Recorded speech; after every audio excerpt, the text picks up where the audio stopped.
Jesus, nosso modelo.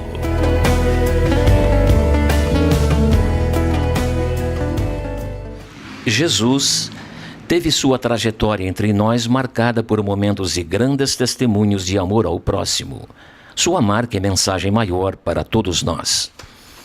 Entretanto, Jesus continua mais no coração das igrejas e dos templos do que no coração dos homens. O Dr. José Carlos de Luca, juiz de direito, escritor espírita e médium, em entrevista ao Visão Espírita, nos dá suas opiniões e sugestões a respeito do porquê Jesus ainda se encontra mais nas igrejas e templos do que no coração das pessoas.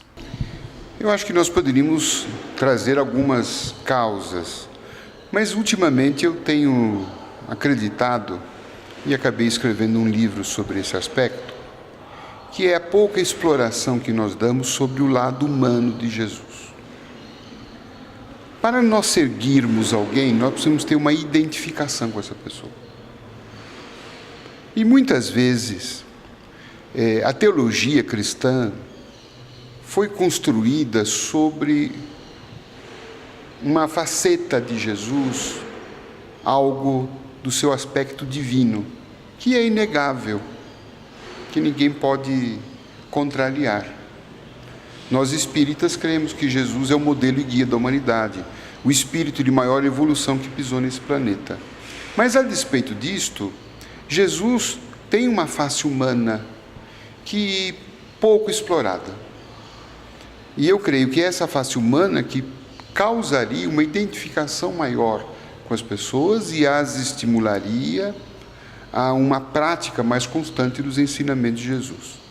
Então eu tenho dito, Jesus foi um homem que passou pelas mesmas problemáticas nossas, enfrentou grandes desafios, alguém que sentiu fome, sede, alguém que sofreu a traição de um grande amigo, foi negado pelos seus amigos mais próximos, chorou quando soube que seu amigo Lázaro estava morto, ficou com medo quando estava próximo a ser preso, pediu inclusive ao Pai que, se fosse possível, lhe tirasse aquele cálice.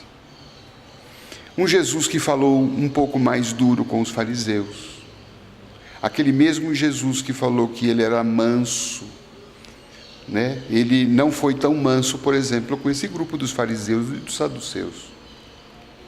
Isso, então, digo para mostrar que esse aspecto humano de Jesus deveria ser mais acentuado, e de um Jesus que, inclusive, no Evangelho de João, propõe ser amigo das pessoas.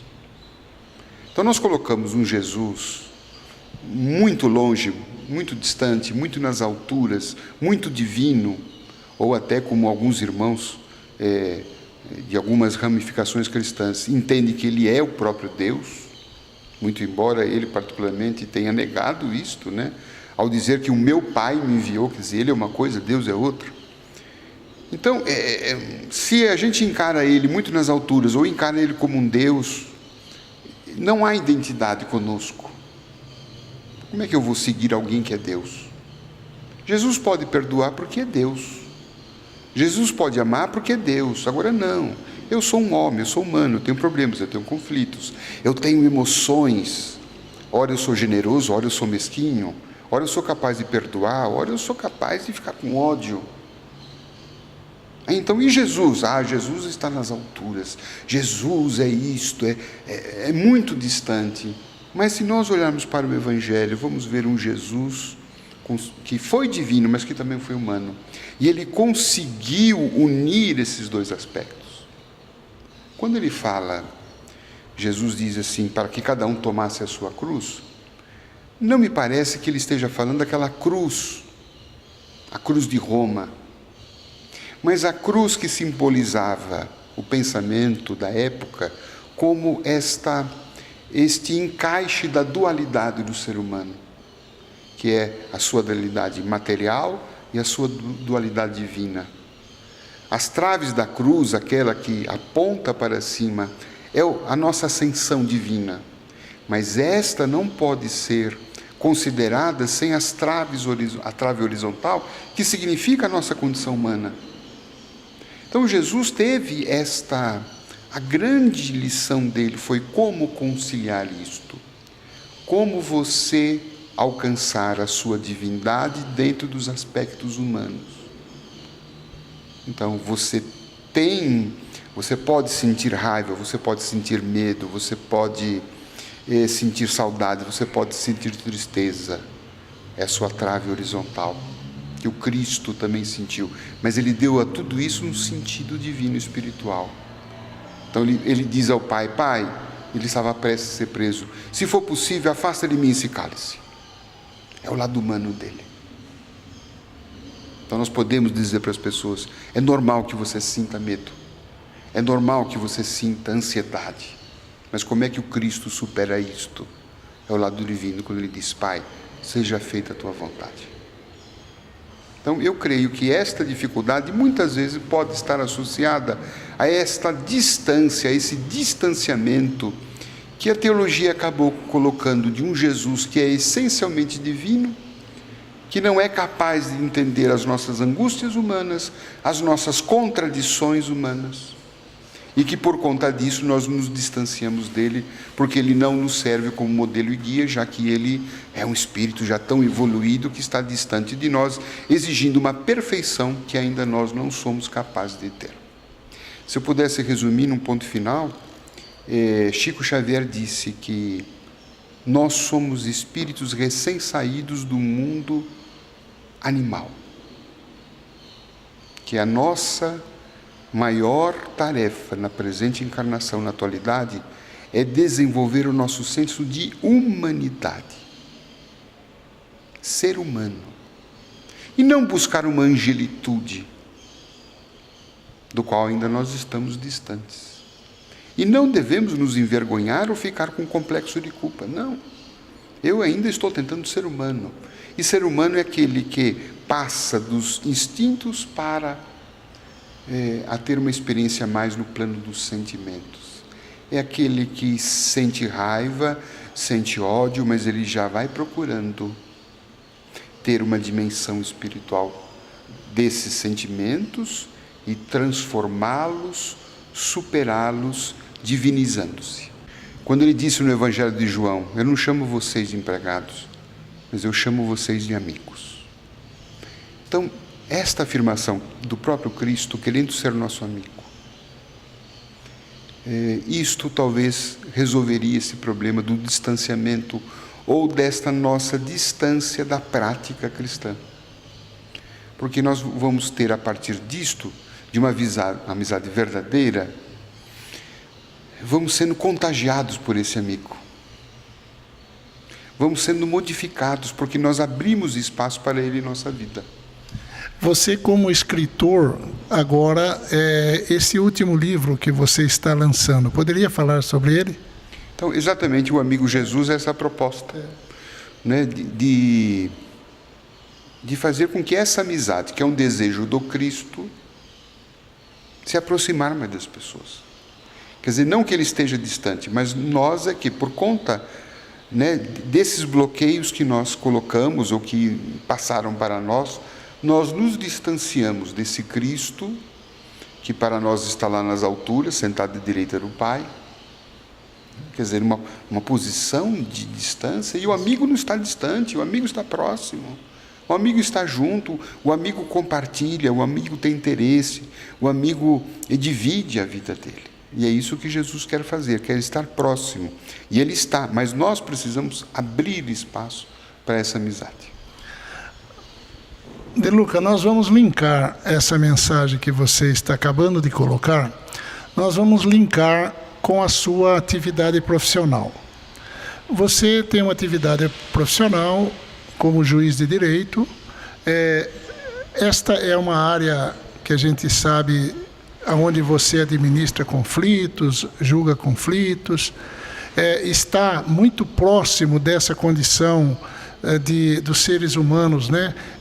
Em briga, em conflitos, e principalmente olhando tudo isso em relação às leis, às instituições, Como é que você vê a evolução dessa mensagem cristã, mensagem de Jesus, na influência para o amadurecimento de todo esse contexto institucional, de leis, de regulamentos, dentro da mensagem de Jesus?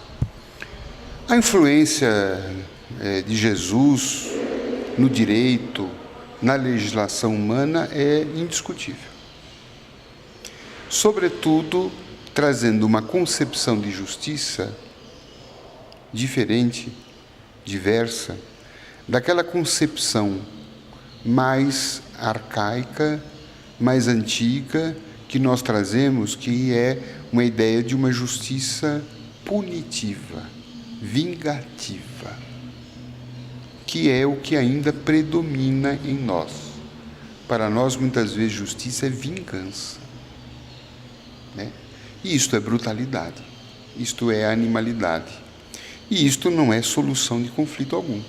Porque aquele que foi, embora infrator, foi brutalizado, foi agredido, ele não foi convertido, ele não foi tocado, ele não teve oportunidade de fazer o processo de reflexão, de autotransformação, de reparação dos seus erros, sim, não há dúvida, mas aquele que foi agredido, a tendência dele é responder àquela agressão, com nova violência.